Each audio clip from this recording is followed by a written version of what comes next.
આણંદ શહેરમાં NS Patel college ખાતે તારીખ 1/9/2024ના રોજ નરેન્દ્ર મોદી વિચાર મંચ મહિલા શાખાનું નિર્માણ રાષ્ટ્રીય અધ્યક્ષ ડોક્ટર જ્યોતિબેન શ્રીવાસ્તવના સૂચનાથી કરવામાં આવ્યું હતું। આ મહિલા શાખામાં મહાનુભાવો જેવા કે પ્રદેશ સંગઠન મહામંત્રી નેહલબેન ગોર, રાષ્ટ્રીય અધ્યક્ષ જ્યોતિબેન શ્રીવાસ્તવ, વડોદરા જિલ્લા અધ્યક્ષ જાગૃતિબેન પંડ્યા તેમજ તમુનસિંહ, શોભા કોસવાલ અને સુરભીસિંહ અને તેમની હાજરી આપી હતી। આણંદ શહેર ખાતે નરેન્દ્ર મોદી વિચારમંચ શાખાના પ્રમુખ તરીકે અલ્પાબેન મહેતાની નિમણૂક કરવામાં આવી છે।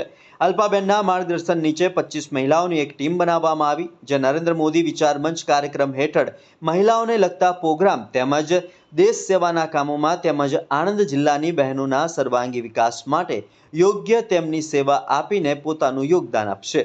ઉપસ્થિત મહાનુભાવો દ્વારા સર્વ મહિલાઓને માર્ગદર્શન આપવામાં આવ્યું હતું। સાથે સાથે આણંદની ટીમને ઉપરણું ઓઢાડી પ્રમાણપત્ર આપી અને સન્માનિત કરવામાં આવ્યા। આણંદ શાખાના પ્રમુખ અલ્પાબેન મહેતા દ્વારા સૌને શબ્દોથી આવકાર્યા હતા। આભાર વિધિ દિવ્યલતાબેન જાની સમગ્ર કાર્યક્રમનું સંચાલન અંજુબેન ગોહિલ દ્વારા કરવામાં આવ્યું હતું। नरेंद्र मोदी विचार मंच महिला शाखा पूरे देश में महिलाओं को जागृत करने का काम कर रही है, जागरूक करने का काम कर रही है। हमें गर्व होता है, हमारे प्रधानमंत्री आदरणीय भाई नरेंद्र मोदी जी जिस तरह महिलाओं का के उत्थान के लिए सोचते हैं, करते हैं और जिन योजनाओं को लागू करते हैं, हमें लगता है कहीं न कहीं जागरूकता की कमी है। अंतिम नारी तक वो संदेश, वो योजनाएं पहुंच नहीं पाती हैं।